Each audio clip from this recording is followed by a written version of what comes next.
Venezuela पर attack के बाद से जहां ट्रंप की दुनिया भर में आलोचना हो रही है और खुद उनके ही लोग उन्हें इस मुद्दे पर घेर रहे हैं, तो वहीं अब रूसी तेल के जहाज पर कब्जा कराने के बाद ट्रंप ने बहुत बड़ी गलती कर दी, क्योंकि जिस तरह से तेल टैंकर पर कब्जा होने से रूस भड़का हुआ है और अमेरिका पर परमाणु बम गिराने की धमकियां दी जा रही हैं। यहां तक कि रूस ने अपनी सबमरीन और युद्धपोत को समंदर में उतार दिया है। उससे तो ऐसा लग रहा है कि कहीं तीसरा विश्व युद्ध न छिड़ जाए। पहली बार रूस और अमेरिका आक्रामक तरीके से आमने सामने हैं और एक छोटी सी चिंगारी दुनिया में एक बहुत बड़ी तबाही ला सकती है। रूस से पंगा लेने के बाद अब अमेरिका ने एक और ऐसा कदम उठाया है जिसने युद्ध का सायरन बजा दिया है और इस बार निशाने पर है चीन। कई देशों को निशाने पर लेने के बाद अब चीन भी अमेरिका के टारगेट पर आ गया है, जिसके बाद पूरी दुनिया हिल गई है। दक्षिण चीन सागर में अमेरिका और चीन के बीच तनाव एक बार फिर सुर्खियों में। वेनेजुएला में कार्रवाई और राष्ट्रपति निकोलस मादुरो की गिरफ्तारी के बाद अमेरिका ने अब ऐसा कदम उठाया है जिससे चीन की चिंता बढ़ गई है। अमेरिका ने दक्षिण चीन सागर में अपना परमाणु ऊर्जा से चलने वाला aircraft carrier USS Abraham Lincoln उतार दिया है। इस कैरियर से F-35C स्टेल्थ फाइटर जेट्स की उड़ानें भी भरी गई हैं। भले ही अमेरिकी नौसेना इसे रूटीन पेट्रोलिंग बता रही हो, लेकिन इसे चीन के लिए साफ संदेश के तौर पर देखा जा रहा है और इसकी तस्वीरें खुद अमेरिकी नौसेना ने जारी की हैं, जिसमें USS अब्राहम लिंकन को दक्षिण चीन सागर में फाइटर ऑपरेशन करते हुए देखा जा सकता है। नौसेना का कहना है कि इस तैनाती का मकसद क्षेत्र में किसी भी तरह की आक्रामक गतिविधि को रोकना, सहयोगी देशों के साथ सैन्य तालमेल मजबूत करना और शांति बनाए रखना है। लेकिन सच ये है कि ये फैसला रूस से तनाव के बीच इसलिए लिया गया है कि कहीं चीन भी रूस के साथ उतर कर उस पर अटैक न कर दे। पहले से ही अमेरिका इसकी नाकाबंदी कर रहा है, मगर ट्रंप को ये समझना होगा कि जो ये हरकतें कर रहे हैं वो उन पर ही भारी पड़ेगी, क्योंकि इसका दुनिया भर में ये संदेश जाएगा कि ट्रंप ही तनाव बढ़ा रहे हैं और ऐसे में चीन और रूस कोई बड़ा कदम उठा सकते हैं तो दुनिया भी इनका साथ ये सोच कर देगी कि पहले अमेरिका ने उकसाया, फिर बचाव में ये कार्रवाई की गई।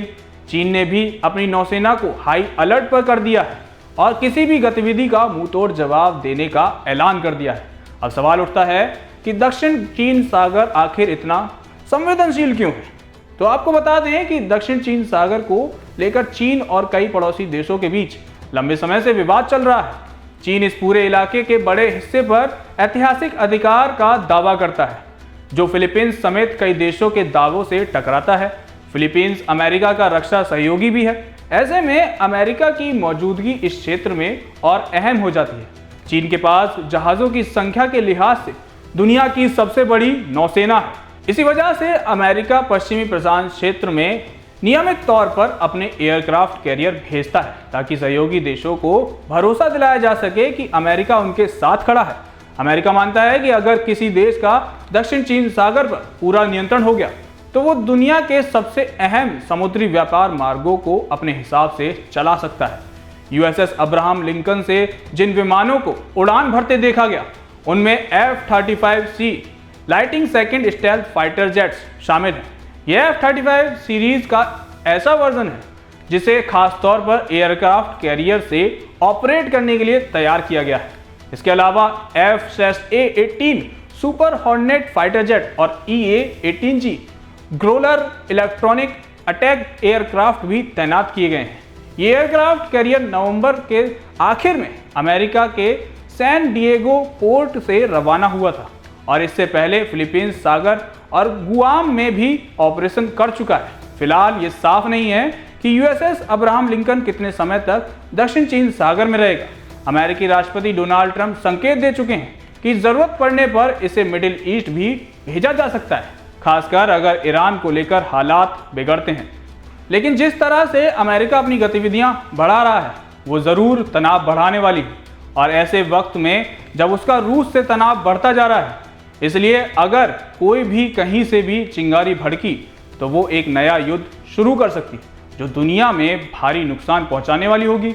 और इतना तो साफ है कि ट्रंप इन दिनों दुनिया के लिए भस्मासुर बन गए हैं, जो अपनी सनक में दुनिया भर में बवाल काट रहे हैं।